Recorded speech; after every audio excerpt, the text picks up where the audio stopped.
Body shapes కోసం మనం chest line waist line mark చేసుకుంటున్నాము.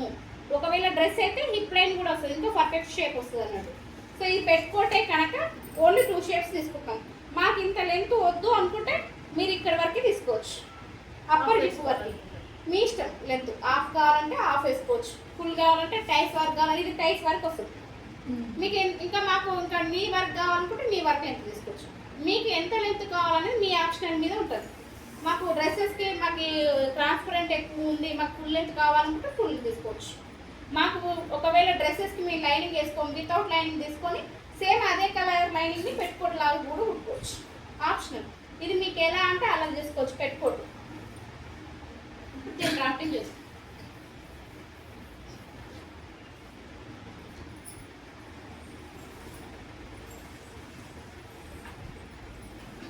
మెజర్మెంట్స్ ఎప్పుడైనా రెడీ మెజర్మెంట్స్ తీసుకుంటాం అంటే కటింగ్ చేసేటప్పుడు ఏం చేయాలి, కుట్లకి యాడ్ చేసుకోవాలి కంపల్సరీ. ఎప్పుడు తీసుకున్నా రెడీయే తీసుకోవాలి, కుట్లకి కలిపి చెప్పొద్దు. మెజర్మెంట్ అనగానే డైరెక్ట్ రెడీ ఎంత ఉందో అంత చెప్పాలి. ఇప్పుడు లెంత్ ఎంత అనుకున్నాం 26. పైన షోల్డర్ జాయిన్ చేయాలి. మనం ఇలా ఉన్నప్పుడు భుజంకి జాయిన్ చేసి కుట్టాలి, అంటే షోల్డర్కి 1/2 ఇంచ్ సీమ్ 11 ప్లస్ కింద ఫోల్డ్ చేసి కుట్టాలి 1 ఇంచ్. మొత్తం ఎంత అయింది 27.5. ఇది మర్చిపోవద్దు మనం. ఇది లేకుంటే డైరెక్ట్ చేసాం అనుకోండి 1.5 మైనస్ తక్కువ అవుతుంది, అప్పుడు లెంత్ ఏమైంది తక్కువ అవుతుంది, ఉన్నదానికంటే తక్కువ అవుతుంది. ఎప్పుడైనా ఈ ఈజెస్ని కంపల్సరీ యాడ్ చేసుకోవాలి కదా. అన్నీ చూస్తున్నాం. ఆన్ ఫోల్డ్ మాత్రం మరవద్దు, కంపల్సరీ మడత మీదనే చేస్తాం. ఇప్పుడు మీ ఇద్దరు చెప్తారు చూడండి, మడత మీద ఎందుకు చేస్తామంటే ఫ్రంట్ అండ్ బ్యాక్ ఇలా మార్క్ చేసుకున్నప్పుడు ఇదేమైంది ఇలా షేప్ పోయింది, ఇక్కడ స్ట్రైట్ వచ్చింది. ఎప్పుడు ఇలా ఓపెన్ చేసి మార్క్ చేసుకోము, అంటే ఈ భాగం ఇలా ఫోల్డ్ వేసుకొని ఈ భాగం ఇలా చేసుకుంటాం, ఒక భాగమే చేస్తాం. అంటే ఇప్పుడు ఫ్రంట్కి 2 వస్తాయి, బ్యాక్కి 2 పార్ట్స్ వస్తాయి, మొత్తం 4 ఫోల్డ్స్ వేసుకుంటాం. ఎందుకు ఫోల్డ్ వేసుకుంటాం అర్థమైంది కదా. ఒకే సైడ్ ఓపెన్ చేసినప్పుడు ఈక్వల్ సేమ్గా ఒకే విధంగా రావడం కోసం ఫోల్డ్ మీద చేస్తాం మార్కింగ్.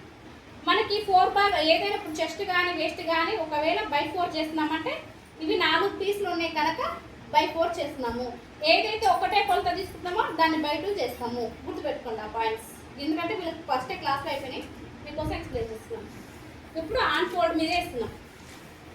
ఎంత వచ్చింది లెంత్ 27.5 లెంత్, 1.5 ఎక్కువ. ఇలా పైన ఈ నెంబర్స్ రాసాక 2 గీతలు పెట్టినాం కదా, ఇది ఇంచెస్ సింబల్ అంటాం. ఇది ఇంచెస్ సింబల్. సపోజ్ డబ్బులకైతే 10 to 20 రూపీస్, లేదా మ్యాథ్స్ అయితే ఇలా రాస్తాం కదా, సేమ్ ఒక నెంబర్ రాస్తే పైన ఇలా గుర్తు పెడితే ఇది కొలత గుర్తు, ఇంచెస్ సింబల్ గుర్తుపెట్టు. ఇప్పుడు మనకి లెంత్ వచ్చేసింది. షోల్డర్ ఎంత ఇప్పుడు చూడండి, బాగా వినండి జాగ్రత్త, 15 ఇంచెస్ వచ్చింది. ఇప్పుడు 15 మొత్తం పెట్టుకుంటామా, పెట్టుకోవద్దు. ఎందుకంటే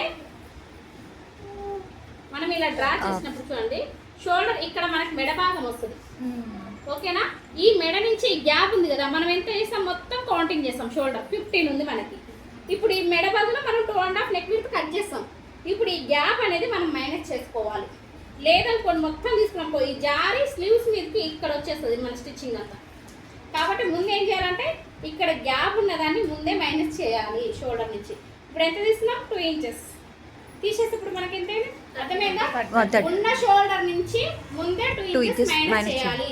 ఎందుకోసం అంటే మన మెడ నుంచి గ్యాప్ ఉంటుంది కనుక అది షోల్డర్ మీదకి జారకుండా ముందే హ్యాండ్స్ మీదకి రాకుండా షోల్డర్ నుంచి -2 ఇంచెస్ తీయాలి. బ్లౌజ్కి అయితే ఎక్కువ తీస్తాము. ఎందుకు మైనస్ చేయాలంటే చూడండి, ఇదేం చేస్తాం మీడియం నెక్స్ పెట్టుకుంటాం, ఓకేనా. మీడియం నెక్స్ పెట్టుకున్నప్పుడు ఏమవుతుందంటే ఈ నెక్ అనేది స్ప్రెడ్ అయ్యి ఇటు వచ్చేస్తుంది జార్పు కంపల్సరీ. హై మరి ఇప్పుడు ఉన్న షోల్డర్ని ఎప్పుడు పెట్టుకోవాలంటే high next, caller next, boat necks. అంటే హై నెక్ అంటే కాలర్ నెక్ అనుకో ఇలా మెడ దగ్గరకు వచ్చేస్తుంది, ఓకేనా. షోల్డర్ ఈ పార్ట్లో వచ్చేస్తుంది, అంటే ఇక్కడ గ్యాప్ ఉందా లేదు. సరే ఇంకోటి హై నెక్, డీప్ నెక్స్. ఇలా డీప్ నెక్ పెట్టిననుకోండి ఇక్కడ గ్యాప్ ఉంటుంది, కానీ ఇది ఏమవుతుందంటే నెక్ విడ్త్ స్ప్రెడ్ అవ్వడానికి లేదు. ఇప్పుడు డీప్ నెక్ పెట్టినప్పో ఇది జారి అటు వచ్చేస్తుంది. ఇది ఇక్కడ ఇది ఏమవుతుందంటే ఇది జారదు, ఇక్కడనే ఉంటుంది. అంటే కాబట్టి నెక్ విడ్త్ మనకి లెంత్ అయిన కొద్దీ షోల్డర్ తగ్గించుకోవాలి. నెక్ విడ్త్ హైట్ అయినప్పుడు షోల్డర్ ని పెంచుకోవాలి. ఈ గుర్తు పెట్టుకోండి, ఇది చాలా బండ గుర్తు.